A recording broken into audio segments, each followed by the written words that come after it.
Hey team, this book is How the Elephant Got His Trunk. You guys read this in shared text and I found a book version of it. My friend brought this to me from South Africa. How the Elephant Got His Trunk.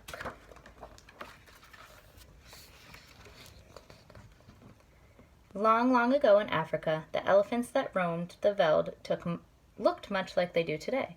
They were the biggest of all the animals with huge bellies and heavy legs.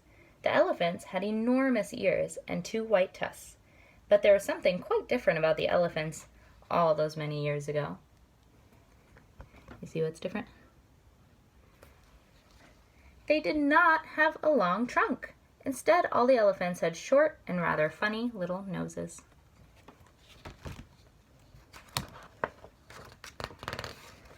Feeding was a difficult task for such cumbersome creatures.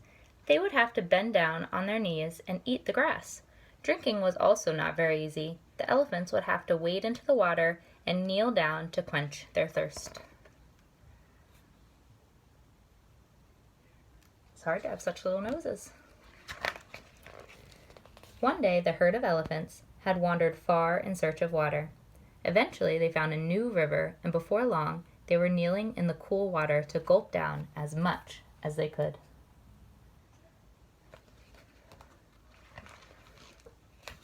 What the elephants did not know was that the river was home to an old crocodile.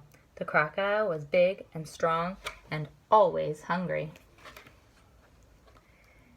When the crocodile saw these enormous creatures, he was very happy.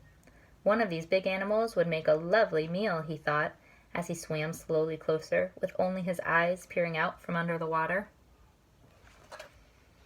See where the frog is pointing?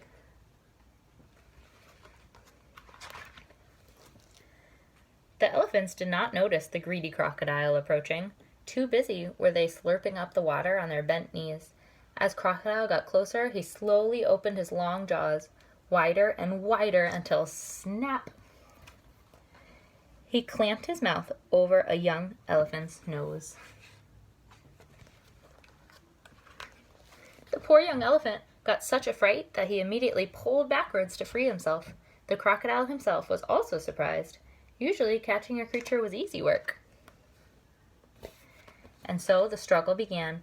Back and forth they tugged. Sometimes it looked as though the crocodile might win, but then the elephant tugged with all his might, and he managed to pull the crocodile onto the riverbank. But then the crocodile would pull the other way again. The other elephants looked on anxiously, all cheering loudly when the elephant seemed to be winning.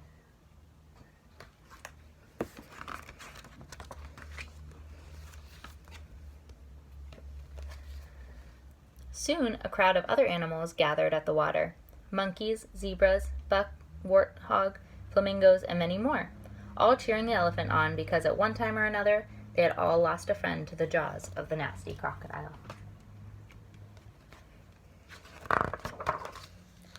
The sun was setting, and after struggling for many hours, the exhausted elephant made a final big tug and whoop, landed on his bottom. He was free. The angry crocodile disappeared back into the depths of the water.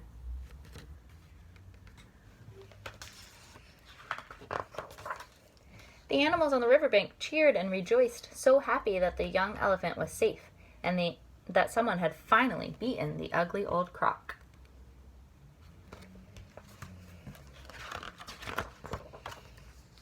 Eventually, when all the other animals had left, the tired young elephant noticed that the older elephants were whispering to each other worriedly.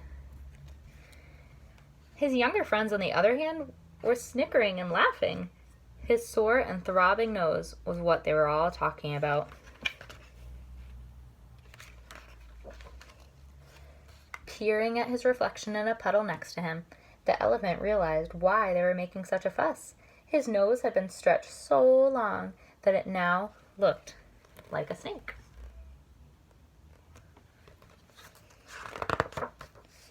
While the young elephant was rather upset with his strange new nose, he did realize, however, that he was lucky to be alive, and so he decided there and then to make the best of his long and winding snout.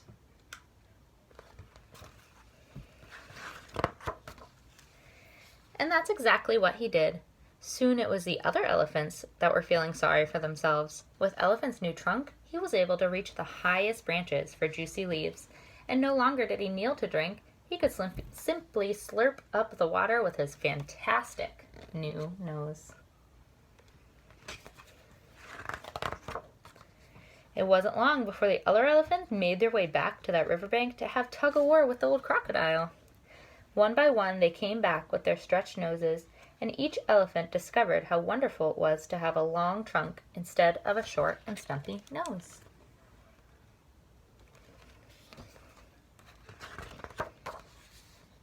From that time onward, all the elephants were born with a long, winding, and very useful trunk. Crocodiles still try to catch elephants every now and then, but luckily, it's usually the elephants that win.